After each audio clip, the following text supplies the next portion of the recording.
Sometimes judges get it wrong. Case in point, all of the 5-4 decisions by the U.S. Supreme Court, the highest judges in the land. Plus, a lot more than sometimes, lawyers become lawmakers who write the laws to the benefit of their own profession, making it easier to get their hands into your pocket. Moreover, it's widely known that those who can afford the better lawyers get the better justice. So in a world where the scales of justice are meant to balance right and wrong, the reality is often more complex. So today we're diving into the intricate world of asset protection and why, in an imperfect justice system, it's not just a strategy, but a necessity for many. And if you agree that the justice system is more designed for the lawyers than the public, click like and then subscribe or follow if you haven't already. Imagine you're in a legal battle. You believe in justice and that the truth will prevail. But here's the harsh reality. Often the winner isn't the one with the right on their side, but often the one who can afford the best legal representation. And it's an open secret that the outcome of lawsuits can heavily depend on who has deeper pockets. This isn't a failure of morality,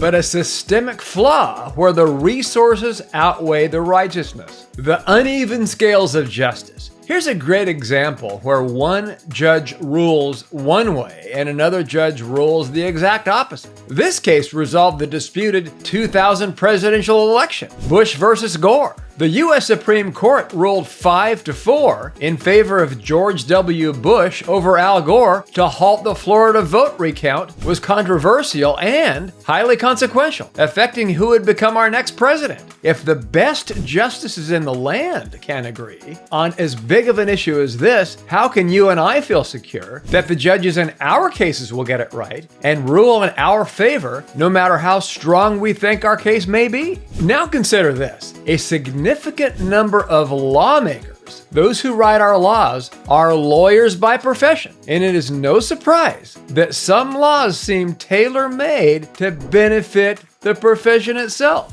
Now, this isn't to demonize lawyers or lawmakers, but to highlight a conflict of interest that can and does influence the legal landscape to the advantage of those who navigate it for a living. Take California as an example. The state mandates that assets must be placed in certain protection devices, like certain trusts, for 7 years before they're considered truly protected. That's one of many reasons why U.S. trusts don't work and offshore ones are needed to protect us from these draconian laws. The law ostensibly aims to prevent last-minute transfers of assets in the face of legal battles. But it also highlights how the system can be skewed toward those in the know, leaving the average person at a disadvantage. And here are some more examples where lawmakers in the United States, many of whom have legal backgrounds themselves, have occasionally passed legislation that could be seen as benefiting the legal profession. Here are a few examples that have been observed over the years. Tort reform legislation, where tort reform is often promoted as a way to prevent frivolous lawsuits and reduce insurance costs. Critics argue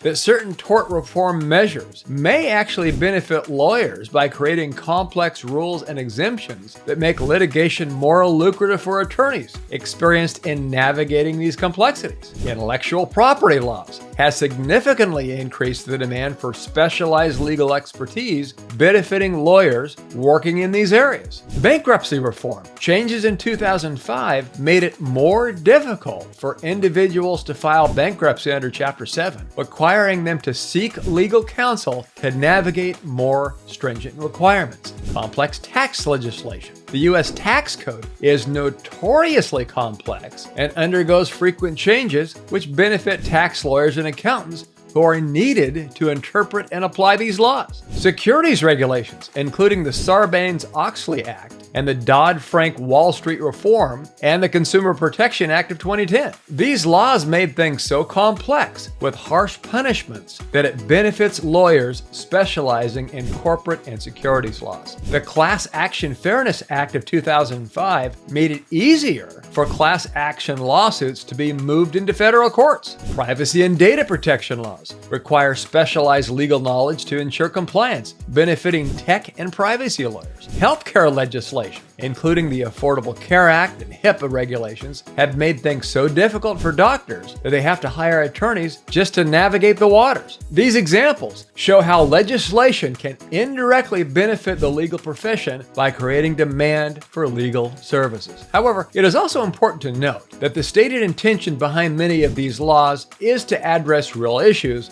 within society, the economy, or the legal system, even if one of those byproducts is increased work for the lawyers. The offshore trust loophole. Now here's where it gets even more interesting. The offshore trusts offer a loophole. Despite the domestic laws, money placed into an offshore trust is often beyond the reach of U.S. civil rulings, including those for fraudulent transfer, now called a voidable transaction. Now, this isn't to advocate for evading responsibilities or hiding money unethically. Instead, it's a critical look at how the wealthy and informed can navigate the laws to their benefit, often legally, while others remain vulnerable. Asset protection, in essence, isn't about skirting justice. It's about navigating an imperfect system where many times judges get it wrong, where the playing field has been tilted by lawyers in favor of lawyers who want to take advantage of the system that they've designed to make it easier to transfer your wealth from your pocket to theirs. Plus, the ideal justice for all system struggles against the reality of justice for those who can afford it. So understanding these mechanisms is crucial, not just for personal asset protection, but for advocating a more equitable legal system where justice isn't a commodity, but a guaranteed right for every individual.